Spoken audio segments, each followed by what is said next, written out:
Sete fala, capítulo 20, o significado da religião. Sempre há realizações internas presentes em todo o eu. Há compreensão do significado de toda a existência dentro de cada personalidade. O conhecimento da existência multidimensional não é apenas o histórico de sua atividade consciente presente, mas cada homem sabe dentro dele que sua vida consciente depende de uma dimensão maior de realidade. Essa dimensão maior não pode ser materializada em um sistema tridimensional. Contudo, o conhecimento desta dimensão maior flui externamente a partir do coração interno do ser e é projetado exteriormente, transformando tudo o que toca. Esta inundação inculca certos elementos do mundo físico com um brilho e intensidade que ultrapassa de longe o normalmente conhecido. Os tocados por ele são transformados, em seus termos, em algo mais do que foram. Este conhecimento interior tenta encontrar um lugar para si mesmo no mapa físico, traduzir-se em termos físicos. Cada homem, portanto, possui esse conhecimento interior e, até certo ponto, ou outro ele, também procura por confirmação disto no mundo. O mundo exterior é um reflexo do interior, embora distante em perfeição. O conhecimento interno pode ser comparado a um livro sobre uma prática que um viajante leva com ele em um país estranho. Cada homem nasce com um anseio fazer estas verdades reais para si mesmo, embora ele veja uma grande diferença entre eles e o ambiente no qual vive. Um drama interno é carregado para cada indivíduo, um drama psíquico que é finalmente projetado externamente com grande força sob o campo da história. O nascimento de grandes eventos religiosos emerge do drama religioso interior. O próprio drama é, de certo modo, um fenômeno psicológico, pois cada eu fisicamente orientado, se sente empurrado sozinho em um ambiente estranho, sem saber suas origens ou destino, ou até mesmo a razão para sua própria existência. Este é o dilema do ego, particularmente em seus estados iniciais. Ele procura por respostas externamente, porque esta é a sua natureza, manipular a realidade física. Ele também percebe, todavia, uma profunda e duradoura conexão que não compreende com outras porções do eu que não está sob seu domínio. Ele também está ciente de que este eu interior possui conhecimento sobre o qual a sua própria, do ego, existência é baseada. Quando ele cresce em seus termos, procura confirmação externa para este conhecimento interior. O eu interior sustém o ego com seu suporte. Ele forma suas verdades em dados fisicamente orientados com os quais o ego pode lidar. Ele então projeta-as exteriormente na área da realidade física. Vendo estas verdades assim materializadas, o ego então acha fácil aceitá-las. Assim, você vê frequentemente, lida com os eventos com os quais os homens são tocados por grande iluminação, isolados das massas da humanidade e presenteado com grandes poderes, períodos da história que aparecem quase artificialmente brilhantes em contrastes com outros. Profetas, gênios e reis mostrando numa proporção mais que humana. Agora, estas pessoas são escolhidas pelas outras para manifestar externamente as verdades interiores que todos conhecem intuitivamente. Há muitos níveis de significância aqui. Por um lado, tais indivíduos recebem suas habilidades sobrenaturais e poder de seus companheiros. Conte-nos, exibem-no no mundo físico para todos verem. Eles atuam à parte do eu abençoado que realmente não pode operar na realidade física, não coberta pela carne. Esta energia, todavia, é uma projeção bastante válida do eu interior. A personalidade tão tocada por isto realmente se torna em certos termos o que parece ser. Ela emergirá como um herói eterno no drama externo religioso, como o eu interior. É o interno herói do drama religioso interior. A projeção mística é uma atividade contínua. Quando a força de uma grande religião começa a diminuir em seus efeitos físicos, são minimizados. Então, o drama interno começa outra vez a se acelerar. A mais alta aspiração do homem, portanto, será projetada sobre a história física. Os próprios dramas diferirão. Lembre-se, eles são construídos internamente primeiro. Eles serão formados para impressionar as condições do mundo em determinado tempo e, portanto, cercado de símbolos e eventos que impressionarão mais a população. Isto é feito astuciosamente, pois o eu interior sabe exatamente o que impressiona o ego e que tipos de personalidade serão os melhores para personificar a mensagem em determinado tempo. Quando tal personalidade aparece na história, então ela é intuitivamente reconhecida, pois o modo já está assentado, e em muitos casos as profecias anunciando tal chegada já foram dadas. Os indivíduos escolhidos não aparecem simplesmente entre vocês. Eles não são escolhidos aleatoriamente.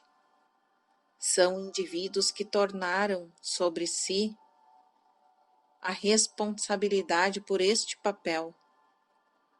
Após seu nascimento, ficarão cientes da variação do nível de seus destinos, e certas experiências instigantes podem a tempos levantar-se em sua memória completa. Eles servem bastante claramente como representações humanas do tudo que é. Agora, uma vez que cada indivíduo é uma parte do tudo que é, até certo ponto, cada um de vocês serve a este mesmo papel. Em tal drama religioso, porém, a personalidade principal é muito mais cônscia de seu conhecimento interior, mais cônscia de suas habilidades, muito mais capaz de usá-las e exultantemente familiar com sua relação com toda a vida. As ideias de bem e mal, deuses e demônios, salvação e danação, são simplesmente símbolos de valores profundamente religiosos, valores cósmicos, se preferir, que não podem ser traduzidos em termos físicos. Estas ideias se tornam o tema principal destes dramas religiosos dos quais tenho falado. Os atores podem retornar novamente, de tempos em tempos, em papéis diferentes. Em qualquer drama histórico religioso, determinado, portanto, os autores podem já terem aparecido na cena histórica em seu passado, o profeta de hoje sendo o traidor do drama passado.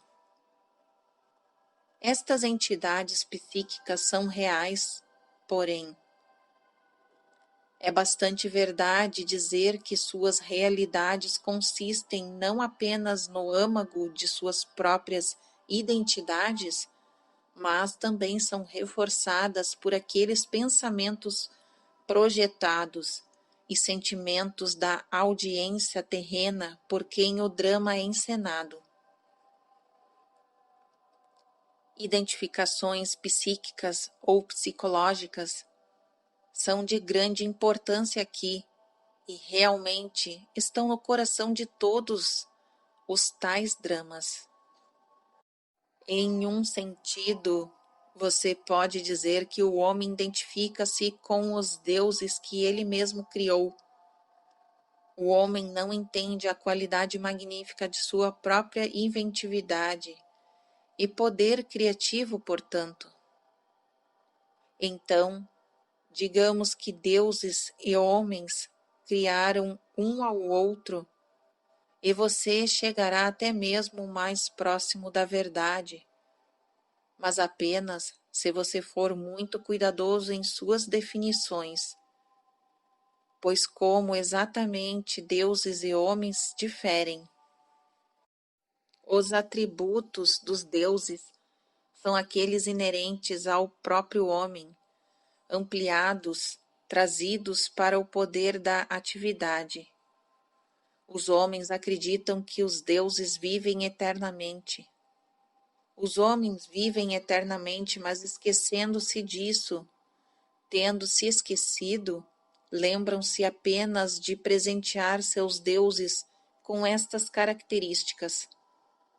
Obviamente, então, esses dramas religiosos históricos, os aparentes contos de fadas recorrentes de deuses e homens, são realidades espirituais. Atrás dos atores nos dramas, há entidades mais poderosas que estão bastante além da atuação do papel.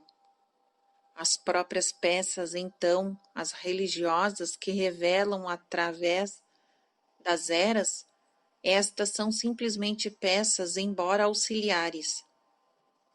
Atrás do quadro de bem e mal está um valor espiritual muito mais profundo. Todas as religiões, porém, enquanto tentam agarrar a verdade, têm que, a algum amplo grau, temer sua sempre intangibilidade. O eu interior sozinho, no descanso, na meditação, pode ocasionalmente vislumbrar porções destas realidades internas que não podem ser expressas fisicamente. Estes valores, instituições ou insights são dados a cada qual de acordo com seu entendimento, e assim as histórias contadas sobre eles frequentemente variarão. Por exemplo, o personagem principal em um drama histórico religioso pode estar ou não conscientemente ciente dos modos pelos quais tais informações são dadas a ele. E ainda pode parecer que ele sabe, pois a natureza da origem do dogma será explicada em termos estes que sujeito principal possa entender. O Jesus histórico sabia quem ele era, mas também sabia que ele era uma das três personalidades compondo uma entidade. Numa grande extensão, ele compartilhou uma memória dos outros dois. A terceira personalidade, mencionadas muitas vezes por mim em seus termos, ainda não apareceu.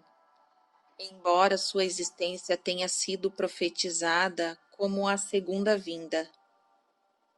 Agora, estas profecias foram dadas em termos da cultura corrente naquele tempo, e, portanto, enquanto o estágio foi estabelecido, as distorções são lamentáveis, pois o Cristo não virá no fim de seu mundo, como as profecias têm mantido.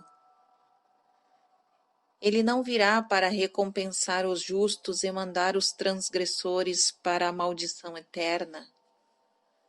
No entanto, ele começará um novo drama religioso.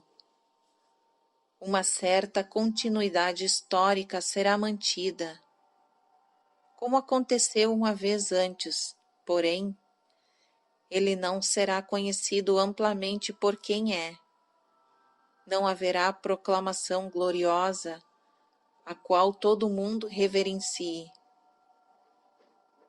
Ele retornará para fortalecer o cristianismo, que estará numa desordem no tempo de sua chegada, e para estabelecer um novo sistema de pensamento quando o mundo estiver severamente precisando de um. Por aquele tempo, todas as religiões estarão em severa crise. Ele balançará as organizações religiosas, não unindo-as. A mensagem dele será aquela da relação individual com tudo o que é. Ele estabelecerá claramente métodos pelos quais cada indivíduo possa atingir um estado de contato íntimo com sua própria entidade.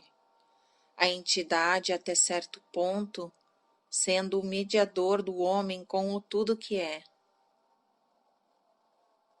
Por 2075, tudo isto já terá sido realizado. O nascimento ocorrerá no tempo determinado. As outras mudanças ocorrerão geralmente no período de um século. Mas os resultados se mostrarão muito antes daquele tempo.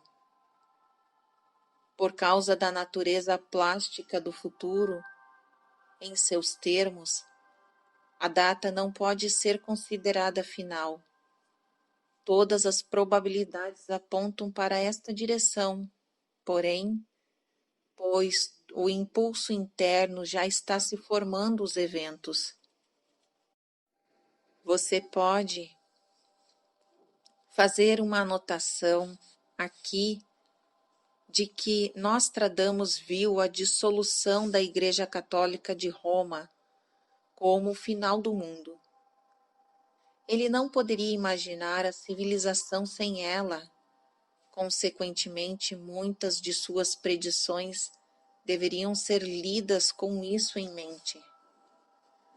A terceira personalidade de Cristo realmente será conhecida como a grande psique, pois será ele quem ensinará a humanidade a usar estes sentidos internos que sozinhos fazem a verdadeira espiritualidade possível. Homicidas e vítimas mudarão, trocarão os papéis quando as memórias reencarnacionais se levantarem para a superfície da consciência. Através do desenvolvimento destas habilidades, a santidade de toda a vida será intimamente reconhecida e apreciada. Agora, vários nascerão antes daquele tempo, que de vários modos reacenderão as expectativas do homem. Um homem tal já nasceu na Índia, em uma pequena província próxima de Calcutá, mas seu mistério será visto como sendo comparativamente local para sua vida. Outro nascerá na África, um homem negro cujo trabalho principal será feito na Indonésia. As expectativas foram estabelecidas há muito tempo atrás em seus termos, e serão alimentadas por novos profetas, até que a terceira personalidade de Cristo realmente venha à tona. Ele conduzirá o homem atrás do simbolismo sobre o qual a religião tem repousado por tantos séculos. Ele enfatizará a experiência espiritual individual, a expansão da alma, e ensinará o homem a reconhecer os aspectos multidimensionais de sua própria realidade. A terceira personagem histórica, já nascida em seus termos, é uma porção da personalidade inteira de Cristo.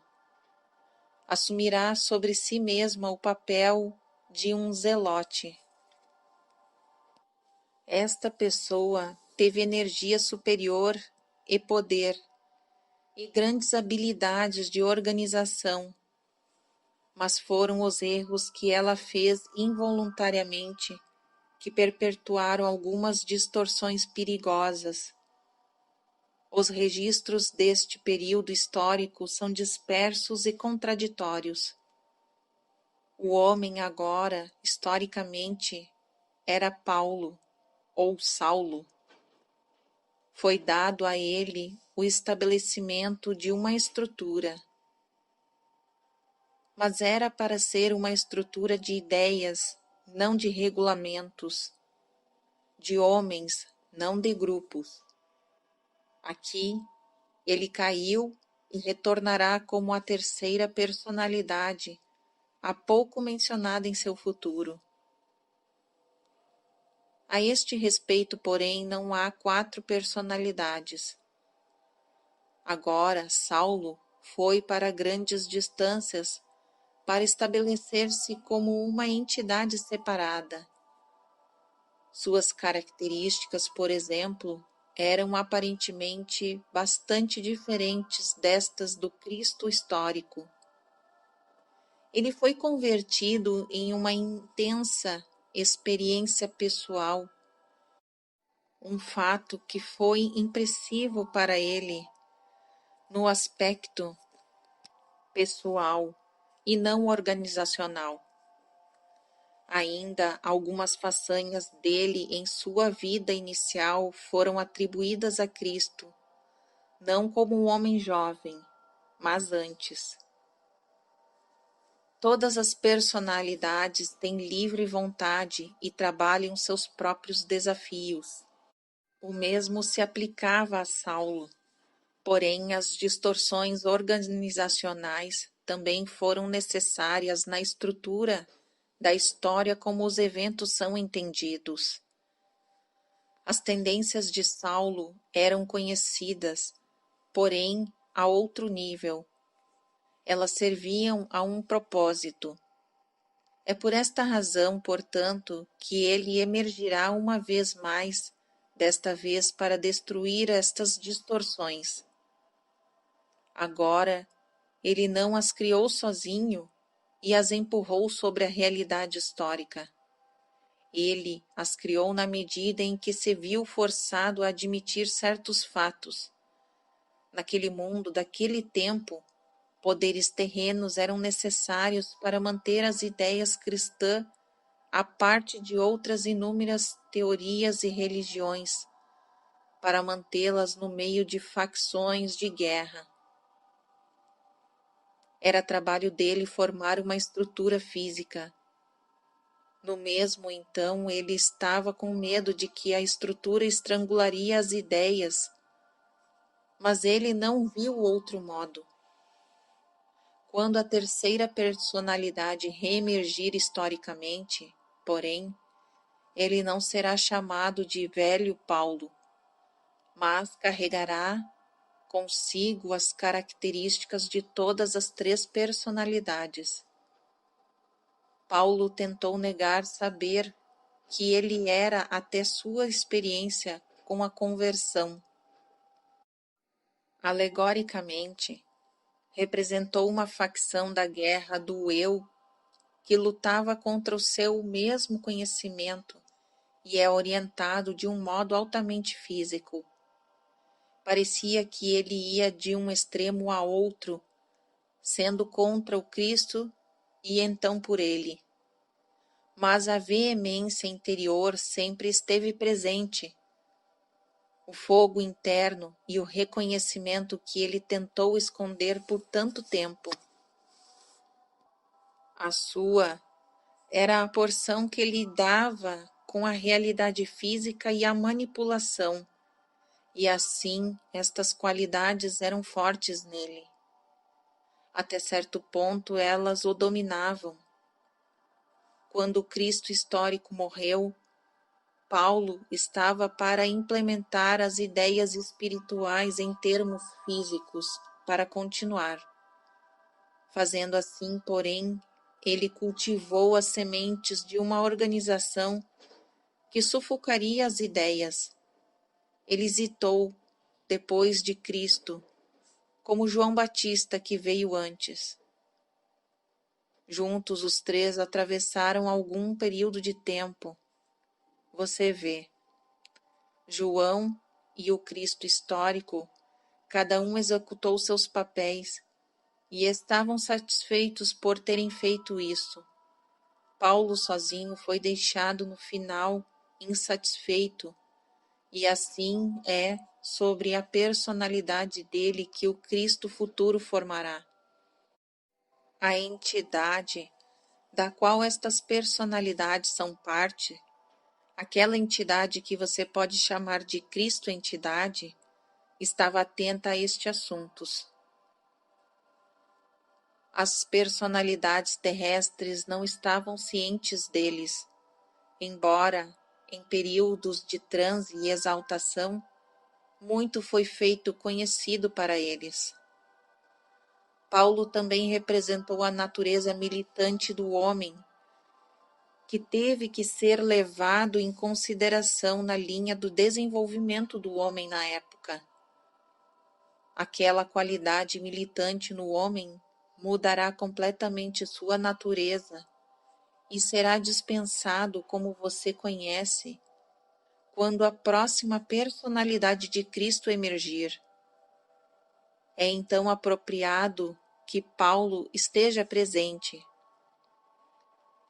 No próximo século, a natureza interna do homem, com estes desenvolvimentos, se libertará de muitos constrangimentos que a ataram.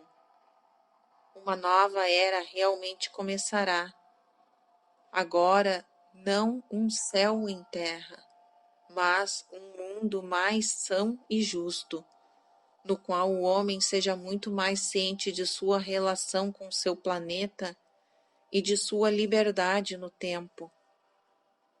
Eu gostaria de fazer certas observações mais claras. A nova religião, seguindo a segunda vinda, não será cristã em seus termos, embora a terceira personalidade de Cristo a inicie. Esta personalidade se referirá ao Cristo histórico, reconhecerá a relação dele com aquela personalidade, mas dentro dele os três agrupamentos de personalidade formarão uma entidade psíquica nova, uma experiência psicológica diferente. Quando esta metamorfose acontecer, também iniciará uma metamorfose a nível humano, como as habilidades internas do homem são aceitas e desenvolvidas. Os resultados serão um tipo diferente de existência. Muitos de seus problemas agora são o resultado de ignorância espiritual. Nenhum homem olhará com inferioridade para o indivíduo de outra raça, quando ele mesmo reconhece que sua própria existência inclui tal membro também. Nenhum sexo será considerado melhor que o outro, ou qualquer papel na sociedade. Quando cada indivíduo está ciente de sua própria experiência em muitos níveis da sociedade e dos muitos papéis, Uma consciência sempre aberta sentirá suas conexões com todos os outros seres vivos. A continuidade da consciência se tornará aparente. Como resultado de tudo isso, mudarão as estruturas sociais e governamentais, pois elas são baseadas em suas convicções atuais. A personalidade humana colherá benefícios que agora pareceriam incríveis. Uma mente sempre aberta implicará em uma liberdade muito maior. Do nascimento, as crianças serão ensinadas que a identidade básica não depende do corpo e que o tempo como você o conhece é uma ilusão. A criança estará ciente de muitas de suas existências passadas e será capaz de identificar o homem idoso ou a mulher que em seus termos ela se tornará. Muitas das lições que vêm com a idade estarão então disponíveis para o jovem, mas o idoso não perderá a elasticidade espiritual de sua mocidade. Isto em si mesmo é importante. Mas durante algum tempo as encarnações ainda serão escondidas por razões práticas. Quando estas mudanças ocorrerem, novas áreas serão ativadas no cérebro para que ele cuide delas fisicamente. Fisicamente, então, o mapeamento cerebral será possível, no qual as lembranças de vidas passadas serão evocadas. Todas estas alterações são mudanças espirituais nas quais o significado da religião escapará a saltos organizacionais, tornando-se uma parte da existência individual e onde estruturas psíquicas, ao invés de físicas, formarão as fundações para a civilização. A experiência do homem será tão entendida que para você as espécies parecerão ter mudado em outras. Isto não significa que não haverá problemas. Significa que o homem terá recursos muito maiores a seu comando. Isto também pressupõe uma estrutura social muito mais rica e muito mais diversa. Homens e mulheres se encontrarão se relacionando com seus irmãos, não apenas como as pessoas que são, mas como as pessoas que foram. As relações familiares mostrarão, talvez, as maiores mudanças. Haverá espaço para as interações emocionais na família que agora são impossíveis. A mente consciente será mais ciente do material inconsciente. Estou incluindo esta informação neste capítulo sobre religião, porque é importante que você perceba que a ignorância espiritual está na base de muitos de seus problemas e que realmente suas únicas limitações são as espirituais. A metamorfose mencionada anteriormente sobre a parte da terceira personalidade terá tal força e tal poder que convocará de dentro do gênero humano estas mesmas qualidades de dentro dela mesma. As qualidades sempre estiveram presentes. Elas finalmente romperão através dos véus da percepção física, estendendo aquela percepção em novos modos. Agora, ao gênero humano, falta tal foco. A terceira personalidade representará aquele foco. Não haverá incidentemente nenhuma crucificação naquele drama. Aquela personalidade realmente será multidimensional ciente de todas as suas encarnações. Não será orientada em termos de um sexo, uma cor ou uma raça. Então, pela primeira vez, ela romperá através dos conceitos terrestres da personalidade, uma personalidade liberta. Ela terá a habilidade de mostrar estes efeitos diversos como escolher. Haverá muitos que terão medo de aceitar a natureza da própria realidade ou de ser mostrado as dimensões da verdadeira identidade. Por várias razões, como mencionado por Robert, não quero dar mais nenhuma informação detalhada sobre o nome que será usado ou sobre a terra de nascimento. Muitos poderiam ser tentados a pular naquela imagem prematuramente. Os eventos não são predestinados.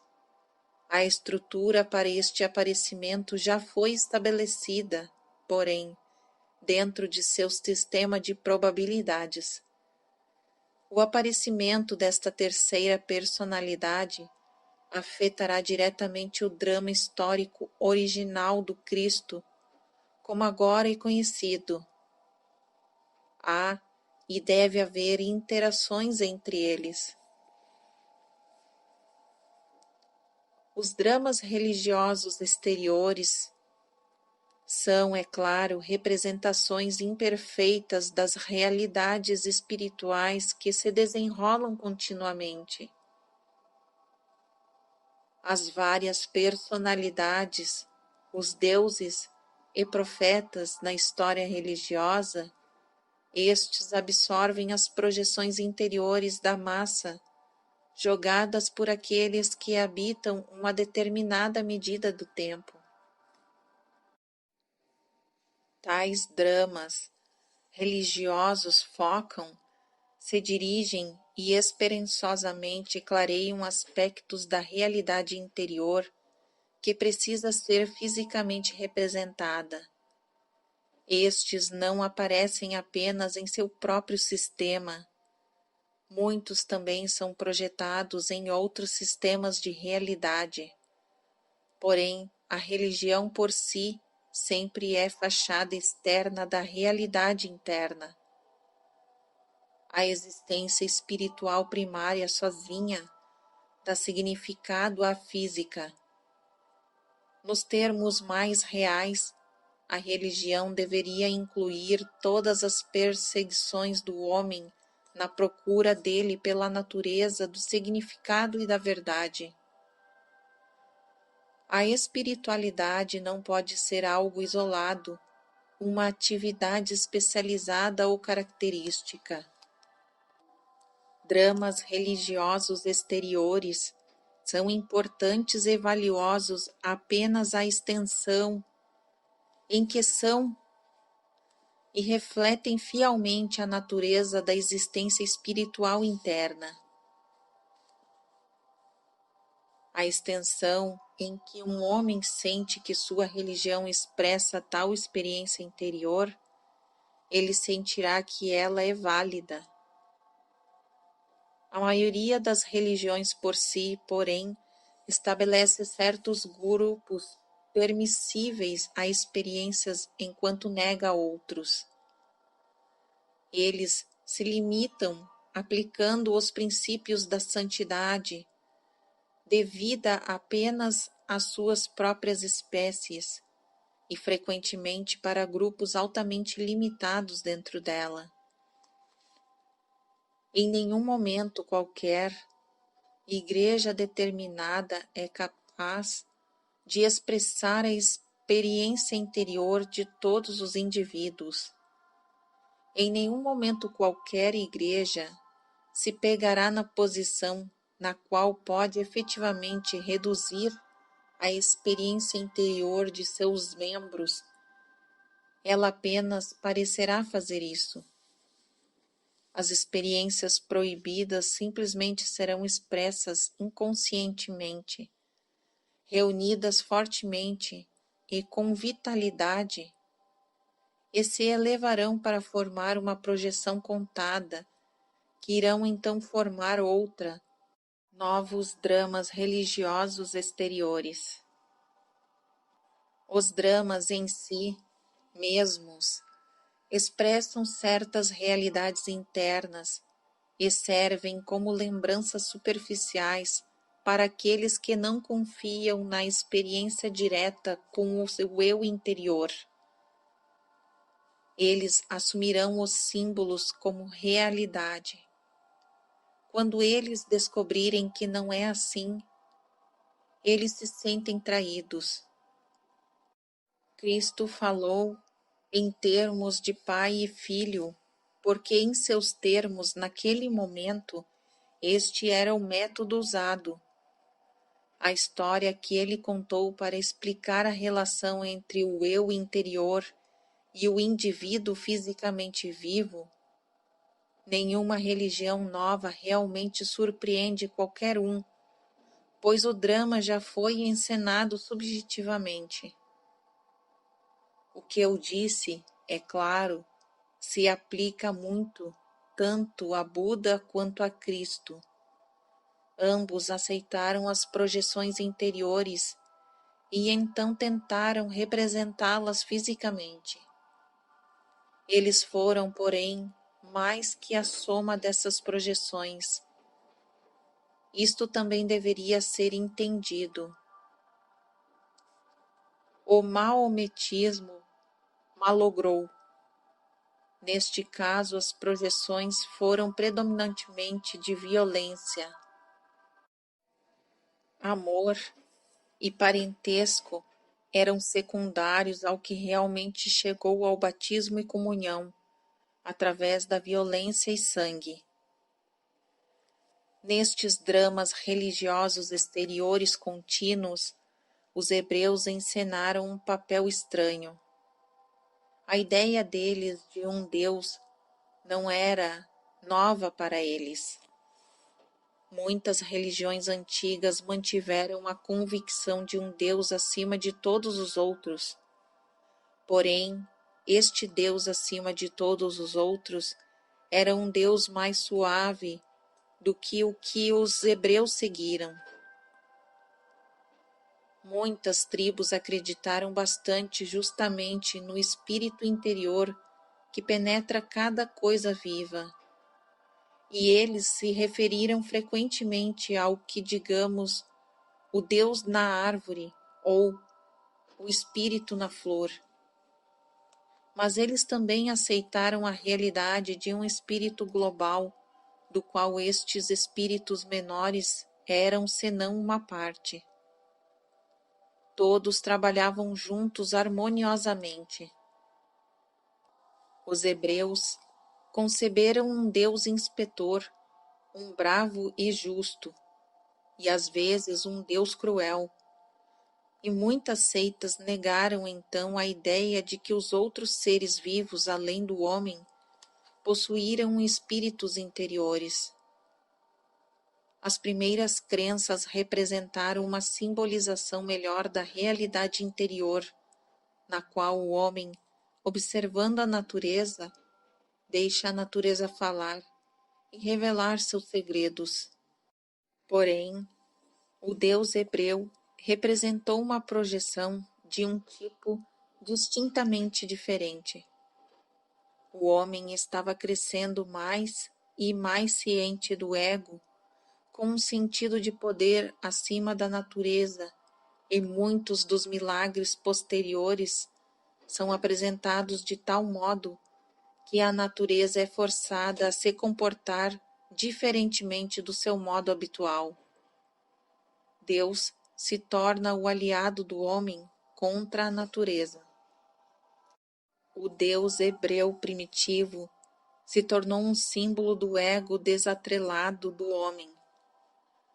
Deus se comportou exatamente como vai uma criança enfurecida.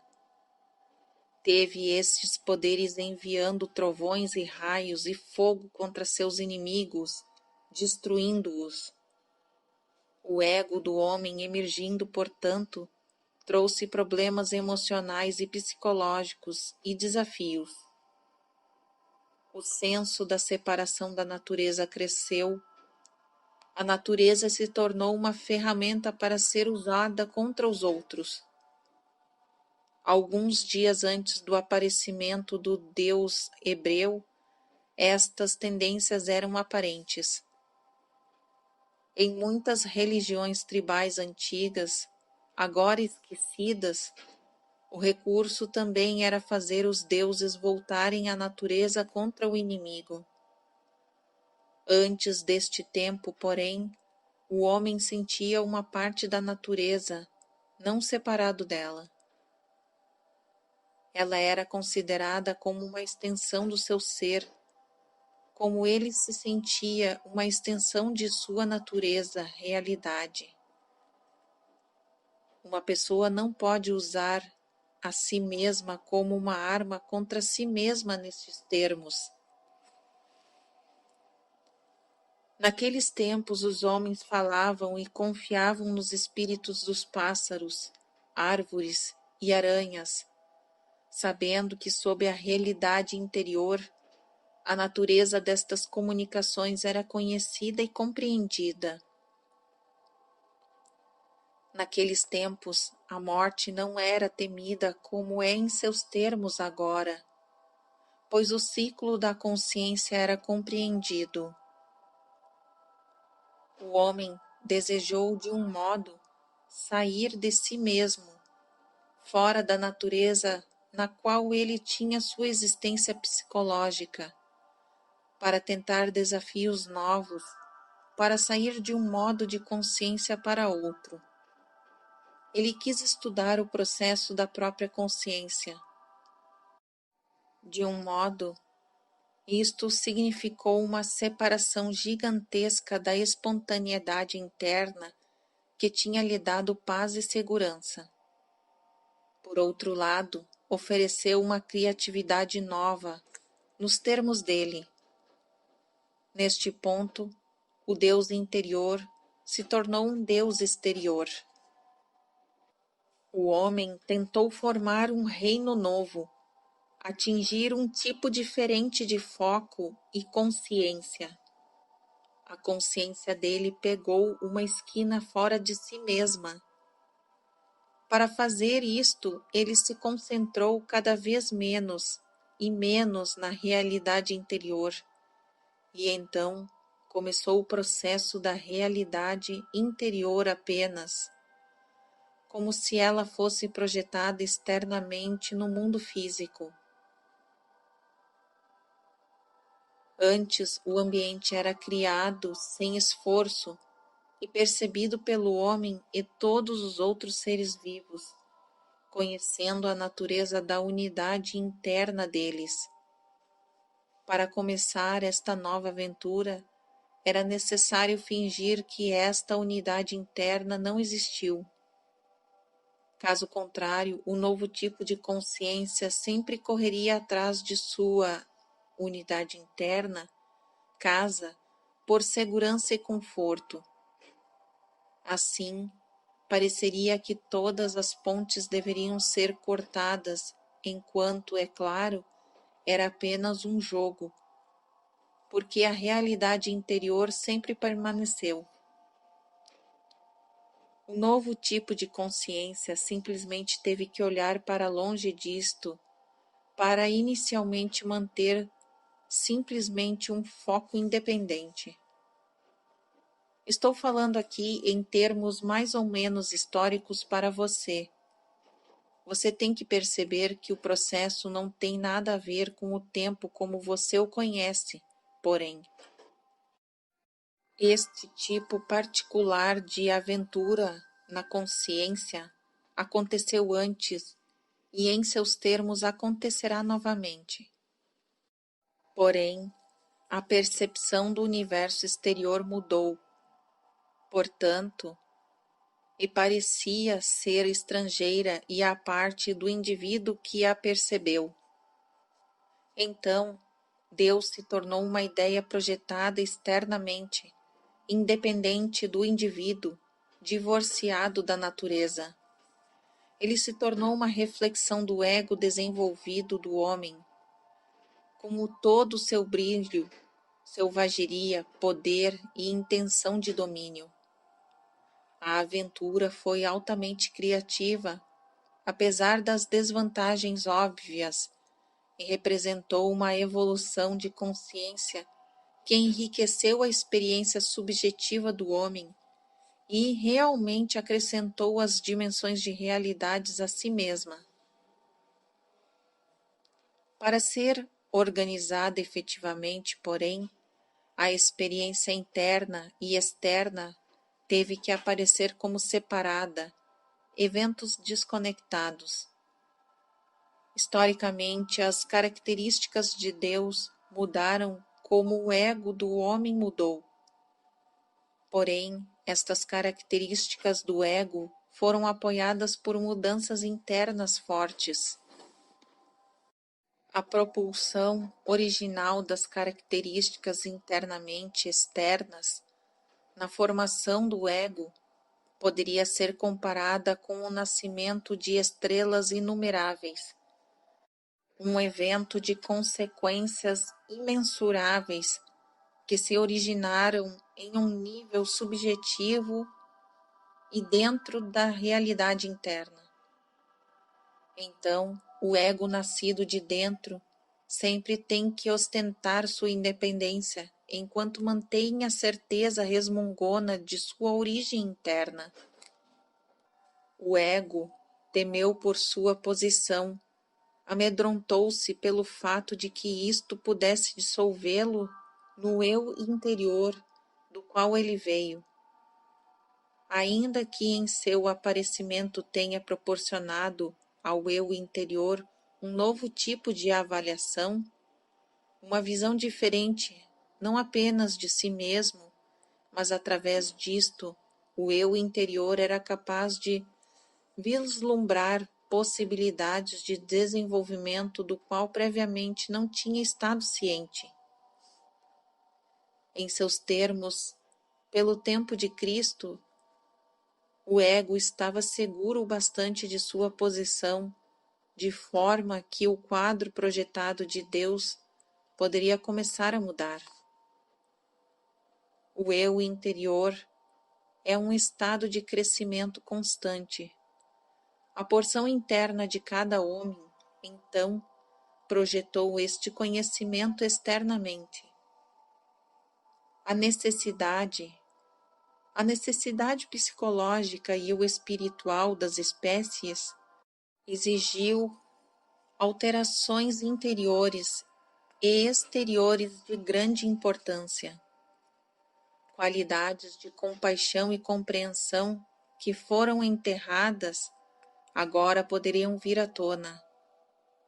Elas surgiram não apenas reservadamente, mas em massa, somando um ímpeto novo e dando uma direção natural nova, começando a chamar todas as porções do eu como ele se conhecia juntas. Assim, o conceito de Deus começou a mudar quando o ego reconheceu sua confiança na realidade interna. Mas o drama teve que ser trabalhado dentro da estrutura corrente. O maometismo foi basicamente tão violento precisamente porque o cristianismo foi basicamente tão suave. Não que aquele cristianismo não tenha se misturado com a violência, ou que o maometismo fosse destituído de amor, mas como se a psique que passou por seus desenvolvimentos e lutou consigo mesma, negando alguns sentimentos e características e dando ênfase a outros. Assim, os dramas religiosos exteriores históricos representaram e seguiram estas aspirações internas, lutas e procuras. Todo este material agora deve ser considerado junto com o fato de que, sob estes desenvolvimentos, há os aspectos eternos e características criativas de uma força que é inegável e íntima. Em outras palavras, o tudo que é representa a realidade da qual todos brotamos. O tudo que é, por sua natureza, transcende todas as dimensões de atividade, consciência ou realidade, enquanto é uma parte de cada. Atrás de todas as faces há uma face. Contudo, isso não significa que a face de cada homem não é a dele mesmo. O drama religioso adicional do qual falei, em seus termos, ainda a vir, representa outra face de ambos os dramas, no interno e no externo, nos quais o ego emergente se torna ciente do muito de sua herança. Enquanto mantém seu próprio estado, ele será capaz de muitos comércios com outras proporções do eu, e também de oferecer ao eu interior as oportunidades de consciência que o eu interior por si mesmo não pode obter. Portanto, as jornadas dos deuses representam as jornadas da própria consciência do homem, projetadas externamente. Porém, o tudo que é está dentro de cada tal aventura. Sua consciência e sua realidade estão dentro de cada homem e dentro dos deuses que ele, o homem, criou. Os deuses atingem, é claro, uma realidade psíquica. Não estou dizendo, portanto, que eles não são reais, mas estou até certo ponto definindo a natureza da realidade deles. É, até certo ponto, verdade dizer: seja cuidadoso com os deuses que você escolher, pois vocês reforçarão um ao outro. Tal aliança estabelece certos campos de atração. Um homem que se prende a um dos deuses necessariamente está se prendendo grandemente às suas próprias projeções. Alguns, em seus termos, são criativos e alguns destrutivos, entretanto. Os últimos raramente são reconhecidos como tais. O conceito aberto do tudo que é, porém, lhe liberta em grande parte de suas próprias projeções e permite um contato mais válido com o espírito que está atrás das realidades que você conhece. Nesse capítulo, eu gostaria também de mencionar vários outros pontos pertinentes. Alguns contos antigos que vieram através dos séculos falam sobre vários deuses e demônios que guardam os portões, por assim dizer, de outros níveis de realidade e estágios de consciência. Níveis astrais são dispostos nitidamente, numerados e categorizados. Há testes para passar antes da entrada. Há rituais a serem encenados. Agora tudo isto é altamente torcido. Qualquer tentativa para tão rigorosa e precisa expressão da realidade interior está fadada a ser abortada, altamente enganosa e, em seus termos, às vezes perigosa, pois você cria sua própria realidade e a vive de acordo com suas crenças interiores. Então, seja cuidadoso também a respeito destas convicções que você aceita. Deixe-me usar este momento para novamente declarar que não há nenhum diabo ou demônio, exceto quando você os cria em sua crença. Como mencionado anteriormente, os efeitos bons e maus são basicamente ilusões. Em seus termos, todos os atos a despeito da aparente natureza deles, são uma parte de um bem maior. Não estou dizendo que um bom final justifica o que você consideraria como uma ação má. Enquanto você ainda aceitar os efeitos de bem e mal, então é melhor você escolher o bem. Estou dizendo isto tão simples quanto possível. Há complicações profundas sobre minhas palavras, porém. Os opostos só têm validade em seu próprio sistema de realidade.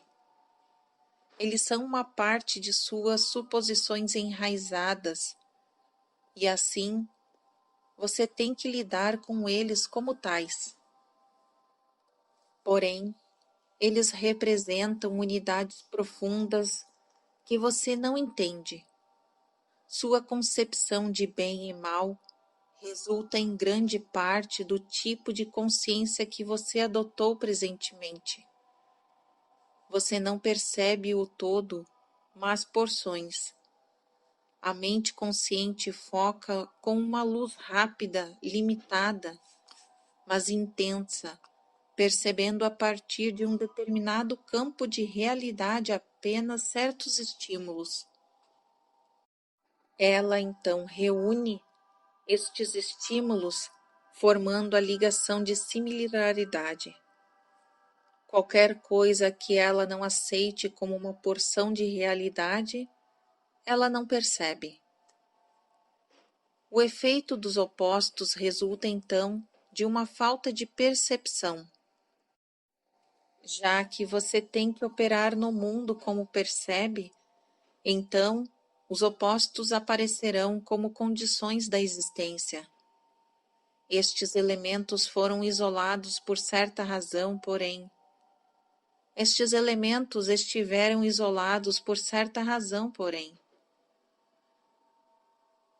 Você está sendo ensinado e está se ensinando a controlar a energia para se tornar co-criador consciente com o tudo que é. E um dos estágios do desenvolvimento ou dos processos de aprendizado inclui lidar com os opostos como realidades. Em seus termos, as ideias de bem e mal o ajudam a reconhecer a santidade da existência, a responsabilidade da consciência. As ideias de opostos também são necessariamente guias para o ego em desenvolvimento. O eu interior sabe bastante bem da unidade que existe. Em qualquer determinado período histórico, um drama religioso pode emergir finalmente como a representação exterior, mas também haverá muitos dramas secundários, projeções que não se desenrolam completamente. Estes representam, é claro, eventos prováveis. Qualquer deles poderia substituir o drama exterior atual. No tempo de Cristo havia muitos desempenhos assim como muitas personalidades sentiram a força da realidade interna e reagiram a ela. Em outras palavras, havia Cristos prováveis vivendo em seus termos naquele tempo. Por várias razões que não mencionarei aqui, estas projeções não refletiram eventos internos fielmente o bastante. Porém, havia um número de homens na mesma área geral, fisicamente, que respondeu ao clima psíquico interior, sentiu sobre si mesmos a atração e responsabilidade do herói religioso. Alguns destes homens também foram tingidos, também pegos no tormento e fervor do período para se elevarem suficientemente sobre isto. As culturas o usaram. Eles não puderam usar as várias culturas como lançadoras, a partir do chão, para as ideias novas. Ao contrário, eles ficaram perdidos na história dos tempos. Alguns continuaram seguindo o mesmo padrão assumido pelo Cristo, executaram feitos psíquicos e curas, tiveram grupos de seguidores e ainda não foram capazes de manter aquele foco poderoso da atenção psíquica que era tão necessária. O Deus de retidão, assim chamado, era uma pessoa tal, mas de natureza superzelosa, e manteve seguro. A rigidez dele proveniu a espontaneidade necessária para qualquer verdadeira grande libertação religiosa. Ele caiu, ao contrário, na armadilha do provincianismo. Se ele tivesse executado o papel possível, ele poderia ter sido de benefício para Paulo. Ele era uma personalidade provável da porção de Paulo, da entidade do Cristo, como o sentido de que Deus era uma porção da entidade provável que Paulo tinha como própria porção para representar o Cristo interno. Estes homens, naturalmente, entendiam suas partes neste drama e também suas posições no tudo que é. Eles eram todos altamente clarividentes e telepáticos, dados às visões e a escutar vozes. Em seus sonhos, eles estavam em contato. Conscientemente, Paulo se lembrou de muitos destes sonhos, até que se sentiu procurado pelo Cristo. Por causa de uma série de sonhos recorrentes, Paulo perseguiu os cristãos. Ele sentia que Cristo era um tipo de diabo que o procurava nos sonhos dele, de Paulo. Em um nível inconsciente, porém, ele sabia o significado dos sonhos, e sua conversão, é claro, foi apenas um evento físico seguindo uma experiência interior. João Batista, Cristo e Paulo estavam todos conectados no estado de sonho, e João estava bem ciente da existência de Cristo antes de Cristo nascer. Paulo precisava da força egotista mais forte por causa de seus deveres particulares. Ele estava muito menos ciente, conscientemente de seu papel por esta razão. O conhecimento interior, é claro, explodiu na experiência da conversão física. Fim do capítulo 20.